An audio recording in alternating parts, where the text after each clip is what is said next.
ini kami baru masuk sekolah. Tapi kami jam kosong.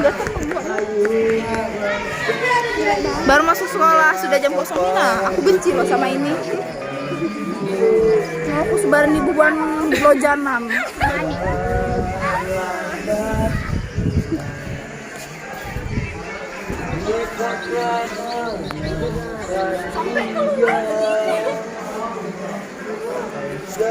Ini video loh. Membuatmu bahagia bila kau pergi.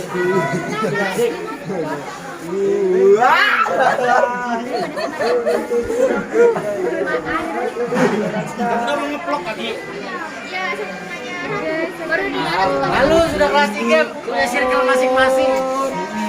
Malu bos, malu. Malu udah kelas 3 punya circle masing-masing kan?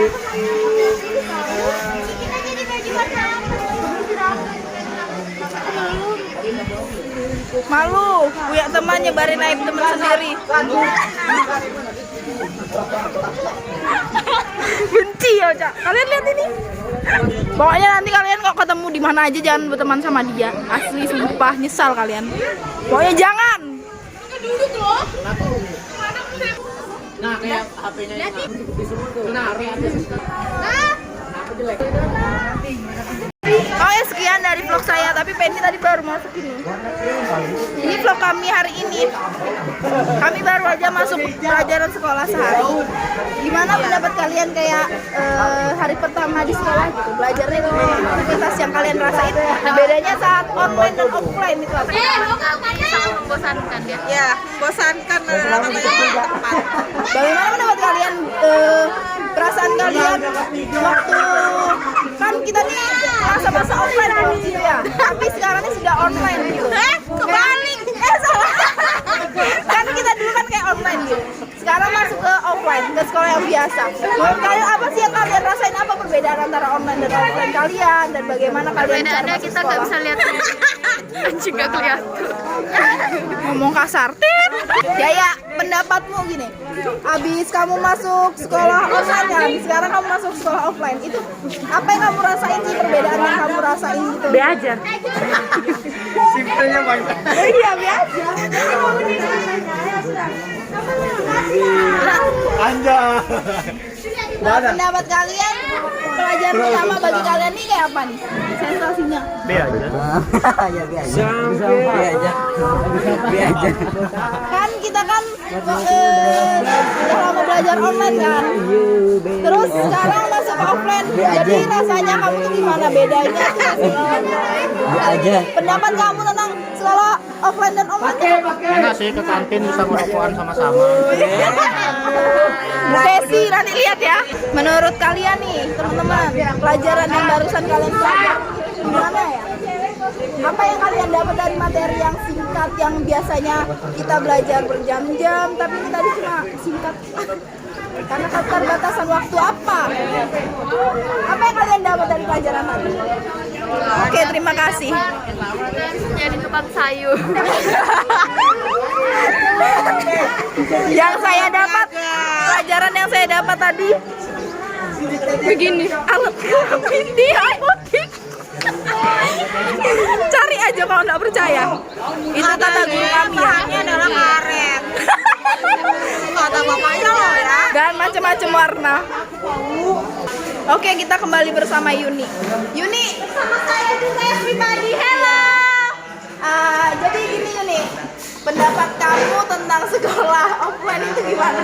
Kan selama ini kamu ngerasain kayak sekolah online, terus tiba-tiba jadi offline gitu. Rasanya tuh gimana? Apa sih bedanya? Apa yang kamu dapat dari Anjing. Kalau sekolah offline itu kita punya teman. Ya kan Ki? Oh iya. Terus, Kalau online nggak punya teman. jadi kamu suka offline apa online? Online sih. Oke, makasih. Menurut Anggi nih, Nggi, kita kan tadi udah dapat pelajaran kan? Biasanya pelajarannya lebih lama kan? Iya. Terus tadi itu singkat aja, tapi kamu ngerti nggak siapa yang disampaikan? Ngerti banget, astaga. Apa ilmu yang kamu dapat dari tadi? Apakah alat kelamin di apotek? Alat Kelamin atau itu? panjang pendeknya. Oke, terima kasih Anggi. Ini teman-teman lagi pertanyaan buat kalian nih, question dari teman-temannya. Katanya gimana sih perasaan kalian waktu sudah mendapati nilai-nilai rapot? Nilai-nilai rapot kalian Mengecewakan sekali. menurut kalian gimana sih? Kalian kalau kalian sangat bahagia dengan hasil kalian puas? Happy Allah. Oke, makasih. Ini yang benar ya. Ini menurut kalian tentang maraknya permasalahan. Ya apa sih Dika gak Kenapa? Iya tadi nggak jelas banget ya teman-teman. Ini pendapat kalian nih tentang berita-berita yang marak lagi sekarang, yang lagi marak sekarang tentang pelecehan seksual, kekerasan seksual itu pendapat kalian gimana sih? Ini pemilu TBL. Reski jangan bilang gitu.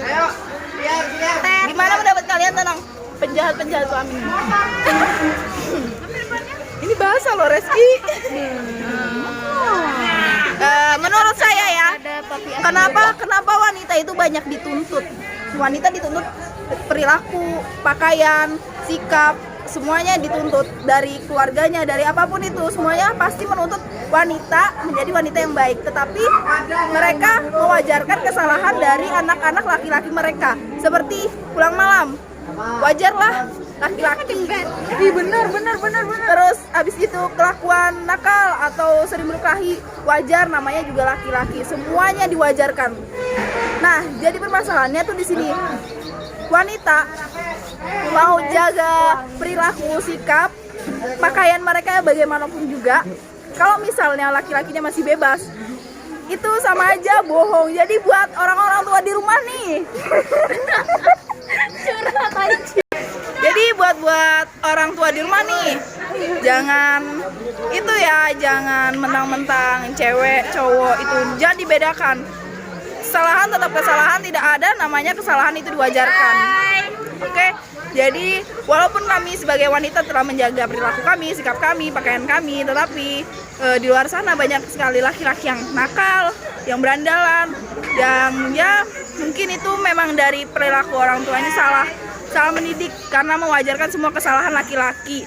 Dan apa yang didapatkan oleh kami, apa yang diuntungkan dari mereka, apa yang terjadi memang pada kami itu yang terlihat hanyalah kesalahan wanita, bukan? Kami hamil. Aku juga ngerti.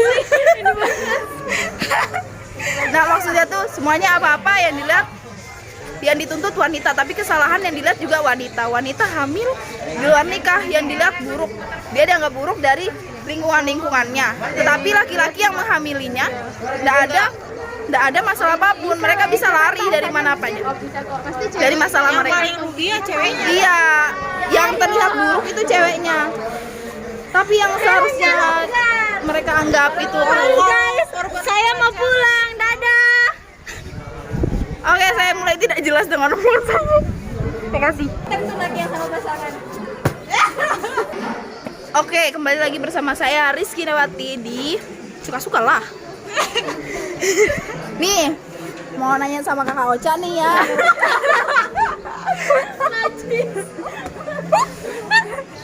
Nih ya, balik lagi ke kakak Ocha. Gini Ca, apa sih yang kamu persiapkan dari sekarang menuju ujian kelulusan sekolah itu? Apa yang kamu persiapkan? Pertanyaan yang sulit kita satu. Soalnya kan itu pribadi ya. Nah, ini kan juga bisa buat motivasi anak-anak yang lain nih ya kak. Nih, jadi kan nih misalnya belajar, metodenya bagaimana? Oh salah tanya, itu salah tanya. Tanyanya ke apa? Salah. Maaf ganggu waktunya bentar nih ya kak ya. Menurut Amel nih ya, apa sih yang dipersiapin di ujian nanti, ujian untuk kelas 3 ini? Kan kita kan udah kelas 3. Apa yang perlu disiapkan sih buat teman-temannya yang nggak paham masih? Ujian apa? Kan udah selesai ujian akhir. Ya, ini menuju kelulusan kita. Iya, kita harus banyak-banyakin. Gimana nih metodenya biar kayak caranya ngambis kayak? Nggak habis. Nah, aku nggak belajar Ki. Parah sih. Oke, sekarang kita perdebatkan masalah rokok-perokokan. Menurut Ocha, bagaimana pendapat kamu tentang rokok? Apakah rokok itu seharusnya harus dihilangkan atau tidak? Rokok harus dimusnahkan. Apalagi buat pengendara yang lagi naik motor terus sambil ngerokok itu tuh ngeganggu banget buat kita yang di belakang. Oke. Kalau Sama itu debu-debunya itu Tapi menurut saya rokok tidak bisa dihilangkan karena pajak rokok itu tinggi dan banyak keluarga-keluarga yang hidup dari pajak rokok itu sendiri. Perusahaan rokok, mereka bekerja di perusahaan rokok itu sendiri. Bel bunyi mah. Terus abis itu banyak keluarga yang hidup dari situ, banyak banyak yang bekerja di situ.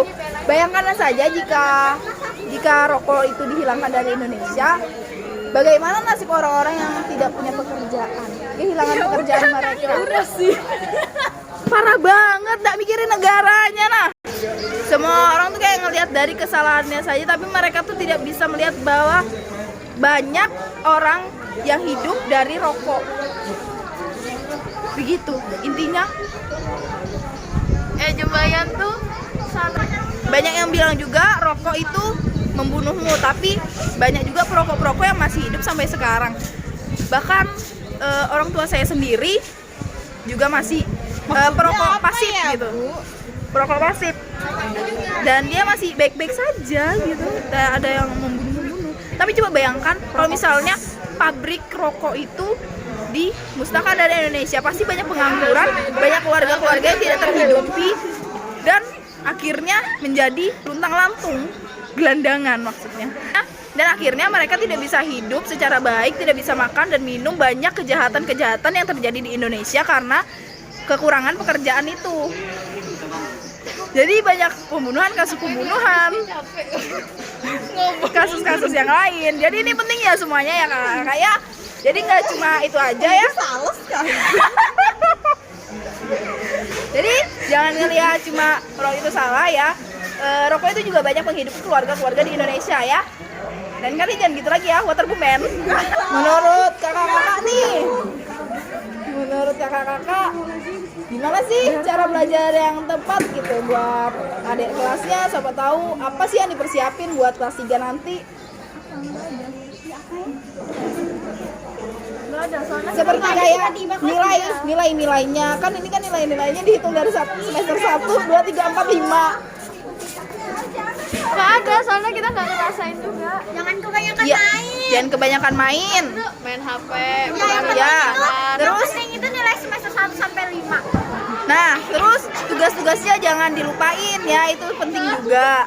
Terus abis itu kalau misalnya ada nilainya yang kurang bagus, itu diperbaiki mulai dari sekarang. Jangan sampai nanti kelas 3-nya sudah mau perbaikin. baru nyesal.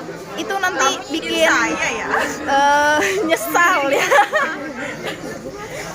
Apa namanya, nanti malah sulit lagi kalau misalnya udah terlambat diperbaikin. Oke, sekian dari saya Rizky Dawati Netrohma dari kelas 12 IPS 1. Saya ucapkan wassalamualaikum warahmatullahi wabarakatuh.